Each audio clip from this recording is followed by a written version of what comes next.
Halo, selamat datang di channel Ruang Taktik. Di video kali ini, kita akan analisis preview final UCL.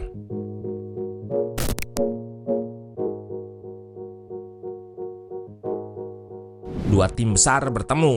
PSG sebagai perwakilan Ligue 1 akan berhadapan dengan Arsenal sebagai perwakilan IPL di Puskás Arena Budapest. Luis Enrique akan berusaha mempertahankan gelar yang ia raih tahun lalu dan kali ini akan melawan tim yang ia labeli sebagai tim tanpa bola terbaik di dunia.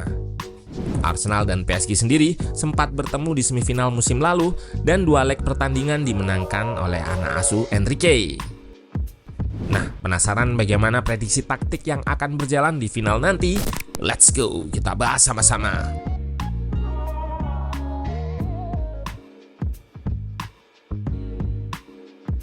PSG menggunakan formasi 4-3-3 dengan perubahan yang sering dilakukan di sektor kanan. Zaire Emery bisa mengisi pos yang biasa ditempati Achraf Hakimi seperti pada laga melawan Bayern ini. Lini depan mereka pun masih ada Barcola.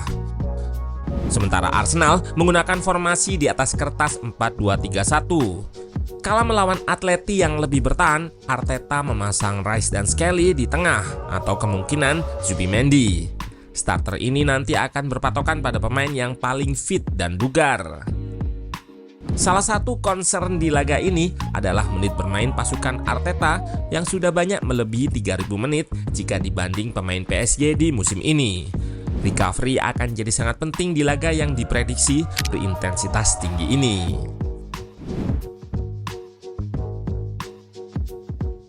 Pernyataan yang dilontarkan Enrique soal Arsenal adalah tim terbaik tanpa bola ini menarik, lantaran sebetulnya kedua tim menggunakan pendekatan yang sama.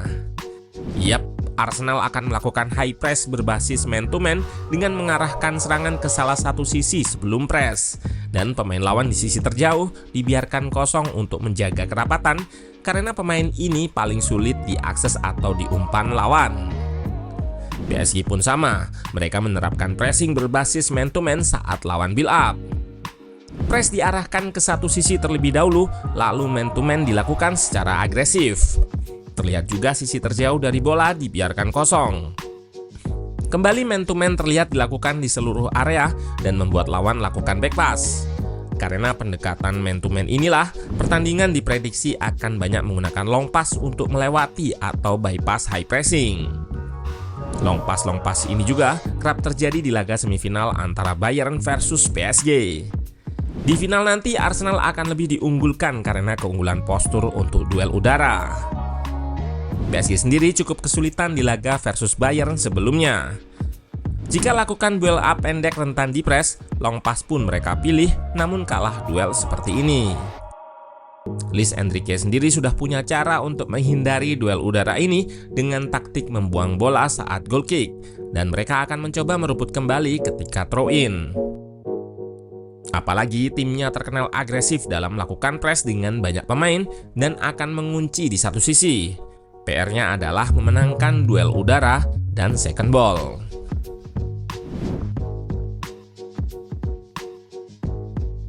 Yap, duel bola kedua atau second ball akan krusial di laga ini. Aerial duel atau duel udara hanya awalan, dan bola kedua akan coba dimenangkan masing-masing pemain.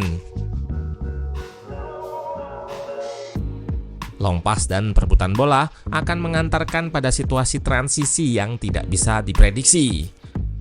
Pendekatan posisi cair PSG akan jadi nilai positif dalam menghadapi situasi ini.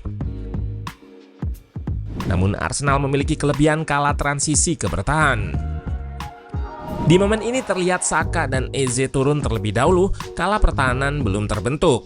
Lalu dengan prinsip lakukan delay, mereka akan reshape menjadi 4-4-2. Menurut Ruang Taktik, hal ini yang sempat dipuji Enrique kala menyebut Arsenal sebagai tim tanpa bola terbaik. Mereka juga cukup solid kala mempertahankan half space dengan Zubi yang kerap drop menutup celah namun akan segera naik ketika bola dijauhkan. Cara bertahan seperti ini bisa membuat Arsenal terlihat menggunakan 5 back dan menutup celah di half space. Pun begitu, PSG punya senjata yaitu kecepatan saat melakukan serangan transisi atau counter attack. serangan saat pertahanan lawan belum terbentuk. Lihat bagaimana Savonov memanfaatkan pertahanan Bayern yang belum reshape dengan lakukan long throw ke Doué. Pemain asal Prancis tersebut pun lakukan penetrasi sendirian dan berhasil melewati 3 pemain, namun tendangannya masih melebar. Arsenal bisa terhukum lewat serangan transisi ini apabila mudah kehilangan bola dan kurang cepat dalam counter press serta kembali ke belakang. Karena PSG diuntungkan posisi pemain yang cair untuk lebih dinamis dalam melakukan counter attack. Celah kecil apapun akan dimanfaatkan mereka, seperti saat throw in ini di mana langsung dilakukan cepat saat pertahanan lawan lengah. Siapapun pemainnya akan berotasi posisi untuk menyerang, meski di sini kontrol Neves diserobot Dembele.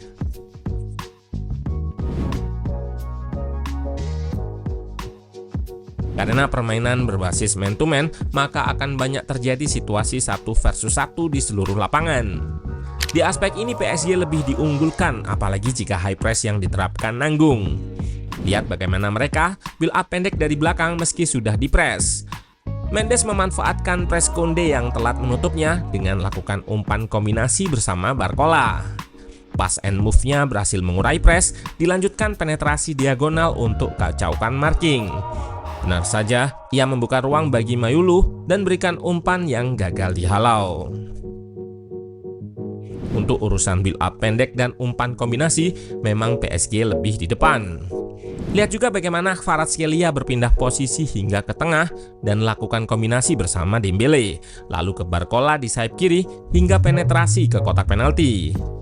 Pertahanan lawan sebetulnya sudah reshape, namun Kvaratskhelia berikan support dan kembali lakukan operan bersama Dembele. Dengan sedikit tipuan, ia buka ruang tembak dan cetak gol. Jika dilakukan head to head, PSG juga punya Khvicha Kvaratskhelia yang penampilannya di OCL sangat memukau. Di laga melawan Bayern, pergerakan dia yang turun lalu flick ke Ruiz serta pas dan move-nya berhasil menjadi awal terjadinya gol. Ditambah, Kvaratskhelia ini bukanlah pemain yang egois sehingga bisa memberikan assist untuk Dembele. Arsenal memang bisa menghadirkan momen-momen individu seperti ini, namun frekuensinya masih kurang. Salah satu senjata Arteta adalah serangan lewat half space. Kombinasi yang dilakukan fullback di sini Timber dan Saka bisa untuk membuka celah di half space.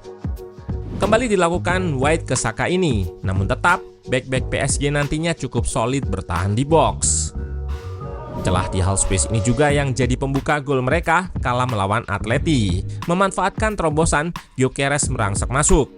Meski tidak langsung jadi gol, Trossard bisa menemukan ruang tembak yang kemudian diceploskan oleh Saka. PR Arsenal memang di finishing. Pun begitu, tidak bisa dipungkiri mereka punya set piece yang tajam. 35% total dari golnya dihasilkan dari situasi ini. Akan banyak variasi skenario seperti menghalangi kiper dari belakang agar tidak mampu jangkau bola jauh ini. Savonov harus bisa berjibaku menghadapi halangan yang dilakukan dan siap akan bola yang sengaja dipantulkan ke tengah untuk scrimmage. Overall, laga ini menurut ruang taktik akan berjalan alot dengan permainan tempo dari kedua tim. PSG bisa saja tampil penuh intensitas tinggi, namun Enrique akan sangat berhati-hati melawan Arteta.